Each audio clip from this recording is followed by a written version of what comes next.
क्या आपने कभी गौर किया है कि कुछ लोग फितरी तौर पर खूबसूरती, आर्ट, म्यूज़िक, लग्जरी और पैसे की तरफ खींचे चले जाते हैं? क्यों कुछ लोगों का एस्थेटिक सेंस इतना शानदार होता है कि इनके घर में दाखिल होते ही एक प्रीमियम फील आती है?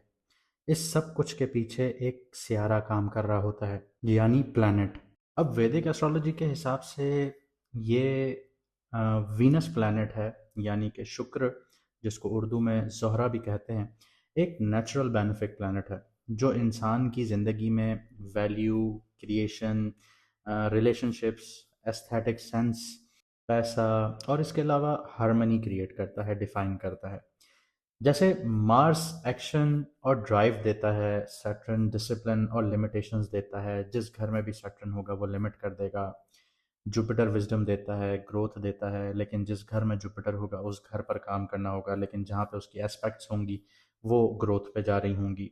तो वीनस वो प्रिंसिपल है जो इंसान को अपनी चॉइसेस और अट्रैक्शन का मैप दिखाता है कि इंसान ने कहाँ से ये सारी चीज़ें हासिल करनी है, चाहे वो जॉब से हो, घर से हो, फॉरेन से हो, कहीं से भी हो, ये सारी चीज़ें वीनस दिखाता है।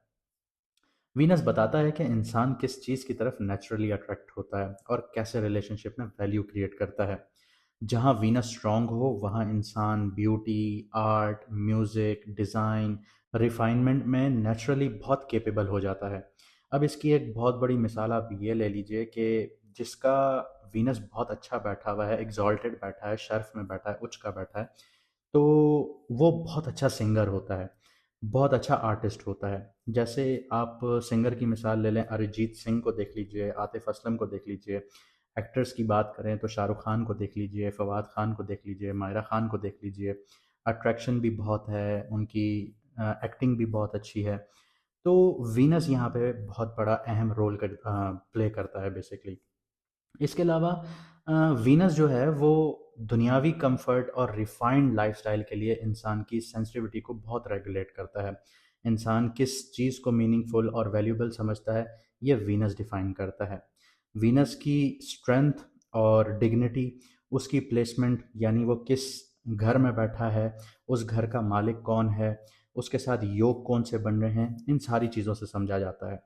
और जब वीनस शर्फ में हो, एग्जॉल्टेड हो, यानी पाइसेस में जैसे पिछले महीने रहा, अपनी हाईएस्ट पोटेंशियल को रिफ्लेक्ट करता है। लेकिन पाइसेस में रहने के साथ इधर सैटर्न और सन बैठे हुए थे, तो यहाँ पे वीनस अपनी पोटेंशियल को रिफ्लेक्ट नहीं कर पाया। और जब वीनस डेबिलिटेटेड होता है, यानी नीच का होता है, या ये कह लें कि कमज़ोर होता है, तो रिस्ट्रिक्ट कर देता है, बहुत सारे लेसन्स लेके आता है। ऐसे लोगों के रिलेशनशिप्स नहीं चलते, टूट जाते हैं, उनसे बहुत कुछ सीखने को मिलता है। यानी ज़रूरी नहीं है कि आपका रिलेशनशिप टूट गया तो ज़िंदगी ख़त्म हो गई, इंसान को समझ आती है कि लोग किस तरह एक्ट करते हैं। तो यहाँ पे वीनस ये सारी चीज़ें देता है। पैसे का कनेक्शन भी वीनस से है। वीनस सिर्फ रोमांस का प्लैनेट नहीं है, ये वैल्यू क्रिएशन और अट्रैक्शन का एक तरह से इंजन है। जहाँ वीनस एक्टिव हो और स्ट्रांग हो वहाँ इंसान नेचुरली बहुत स्किल्स और क्रिएटिविटी से इनकम जनरेट कर रहा होता है। वीनस की वैल्यू वर्ल्ड डिमांड के साथ अलाइन होती है।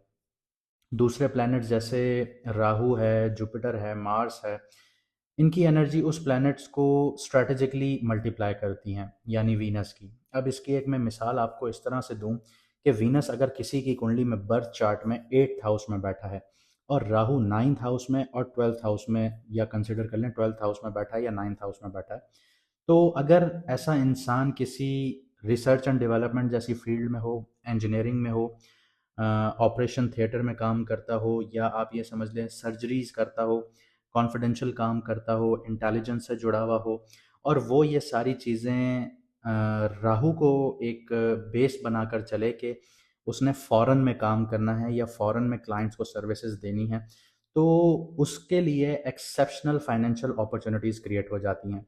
ये लॉजिक रिपीटेबल पैटर्न होता है बेसिकली। और इसके अलावा जब वीनस बहुत ज़्यादा स्ट्रांग होता है तो आपने ऐसे इंसान देखे होंगे कि जिनका कॉम्प्लेक्शन बहुत ही एवरेज होता है, लेकिन उनके जो फीचर्स होते हैं फेस के, वो इतने अट्रैक्टिव होते हैं कि इंसान दोबारा मुड़ के ज़रूर देखता है।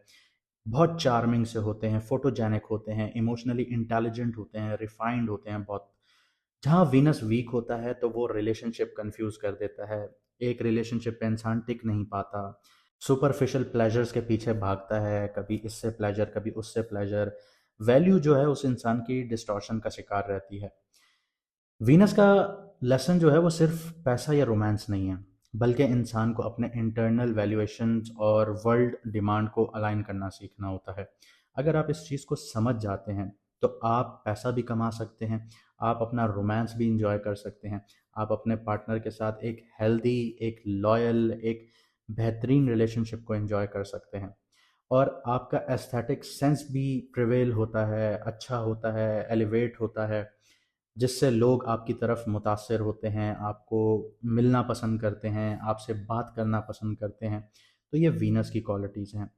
और अगर आप लोग ये समझना चाहते हैं कि आपके बर्थ चार्ट में वीनस कहाँ बैठा है और आप उसको अलाइन कैसे कर सकते हैं, और कौन सा ऐसा काम आप चुनें कि जिससे आपको पैसा आए या आपका करियर में ग्रोथ हो या आपकी लाइफ बेहतरी की तरफ जाए, तो अभी व्हाट्सएप का नंबर आपकी स्क्रीन पर आ रहा होगा, मैसेज करके आप अपना अपॉइंटमेंट बुक करवा सकते हैं।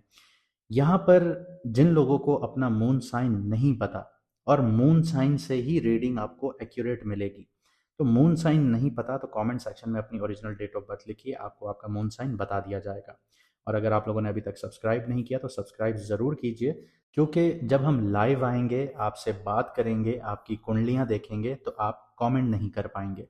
तो कमेंट करने के लिए आपको सब्सक्राइब करना पड़ेगा। अब शुरू करते हैं कि वीनस आपके कौन से घर में आया है और आपको क्या देने जा रहा है। तो अगर आपका मून साइन स्कॉर्पियो है या फिर लग्न आपका स्कॉर्पियो है, जिसको वृश्चिक राशि या बुर्ज अकरब भी कहा जाता है, तो वीनस आपके 6th हाउस में ट्रांजिट कर रहा है। नेचुरली अगर हम पोजीशन देखें तो 6th हाउस इतना अच्छा नहीं होता वीनस के लिए, लेकिन फिर भी ये आपके डेली वर्क, आपकी रूटीन्स, कॉन्फ्लिक्ट्स और सर्विस और हेल्थ में बहुत ज़्यादा यहाँ पे एक्टिव हो जाता है। इसका जो दूसरा इम्पैक्ट है वो आपके करियर और अपॉर्चुनिटीज़ पर आता है। वो ये आता है कि आपकी डेली वर्क हो गई, आपके कोलीग्स हो गए, आपके दुश्मन हो गए। तो इस टाइम पीरियड में आप कोशिश करेंगे कि आप एक हार्मोनियस सा एनवायरनमेंट क्रिएट करें। चाहे ऑफिस पॉलिटिक्स का शिकार हो रहे हैं तो आप कोशिश करेंगे कि टेबल टॉक्स के थ्रू चीज़ें सेटल होना शुरू हो जाएं। काम से रिलेटेड चैलेंजेस या कॉन्फ्लिक्ट जो हैं उनमें थोड़ा सा आप बहुत एहतियात से इनको सॉल्व करने की कोशिश करेंगे। जहाँ पे आप लोग बहुत ज़्यादा लड़ने झगड़ने वाली एक वो करते हैं, लेकिन यहाँ पे अब आपको थोड़ा सा एज मिलेगा, आप लोग यहाँ पे थोड़ा सा चीज़ों को माइल्डली टैकल करेंगे। सर्विस ओरिएंटेड प्रोजेक्ट्स हो गए, रूटीन्स रिस्पॉन्सिबिलिटीज़ हो गई, सर्विस सेक्टर हो गया, कोवर्कर्स की कोलैबोरेशंस हो गई, ये बहुत स्मूथनेस और चार्म यहाँ पर देखने को मिलेगी और यहाँ पे आप लोगों को अपलिफ्टमेंट भी मिलेगी। और अगर आप लोग सर्विस सेक्टर में हैं तो ये टाइम पीरियड आपके लिए अच्छा होगा, यहाँ पे आपको पैसा भी मिलेगा। स्कॉर्पियो वालों के लिए डिसिप्लिन मेंटेन करना बहुत ज़रूरी है, ताकि आपको काम से रिलेटेड आपको मुनाफे भी मिलें, रिकग्निशन भी मिले, और इम्पल्सिव रिएक्शंस जितने भी हैं, कॉन्फ्लिक्ट्स जितने भी हैं, उनसे आप लोग बाहर आ सकते हैं और इन चीज़ों से आपको साइडलाइन भी होना चाहिए। इसके अलावा आपकी रोमांटिक लाइफ, मैरिड लाइफ और रिलेशनशिप्स की बात करें तो प्राइवेट और इंटीमेट जो कनेक्शंस हैं वो हाईलाइट होते हैं यहाँ पे, क्योंकि 12th हाउस एक्टिवेट हो जाता है। तो अगर आप मैरिड हैं तो बेडरूम लाइफ और इमोशनल क्लोजनेस जो है वो आप लोगों की अब इम्प्रूव होगी।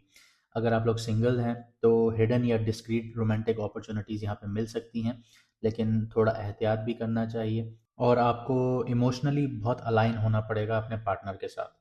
इसके अलावा फॉरेन या लॉन्ग डिस्टेंस कनेक्शन आप लोगों के बन सकते हैं और बहुत सटल पॉजिटिव इन्फ्लुएंस उनका होगा आपकी ज़िंदगी पर। इमोशनल और वल्नरेबिलिटी और प्राइवेट मैटर्स में बहुत एहतियात और सब्र वाली अप्रोच आप लोगों ने रखनी होगी।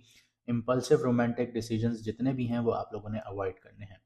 इसके अलावा हेल्थ की बात करें तो 6th हाउस जो है वो आपका हेल्थ का घर है, डेली रूटीन का घर है, तो यहाँ पे बहुत ज़्यादा फोकस आ जाता है। इमोशनल स्ट्रेस और काम से रिलेटेड फटीग्स यहाँ पे देखने को मिल सकती हैं और शुगर से रिलेटेड यहाँ पे इश्यूज देखने को मिल सकते हैं। इसके अलावा प्राइवेट इमोशनल लाइफ और सबकॉन्शियस स्ट्रेस जो है वो आपको मैनेज करना होगा। मेडिटेशन कीजिए, लाइट एक्सरसाइजेस कीजिए, रूटीन को बैलेंस कीजिए, मेंटेन कीजिए, इमोशनल ओवरलोड से बचिए, तो ये सारी चीज़ें आपको हेल्प करेंगी। तो अगर आप लोग यहाँ तक आ गए हैं तो उम्मीद करता हूँ कि आप चैनल को सब्सक्राइब करेंगे, वीडियो को लाइक करेंगे, कमेंट सेक्शन में अपनी राय ज़रूर देंगे। हमारी दुआएं हैं कि अल्लाह पाक आपकी ज़िंदगी को बेहतरीन से बेहतरीन बनाए। मुझे दीजिए यहाँ से इजाज़त, मिलते हैं अगली वीडियो में सितारों के सफ़र पर।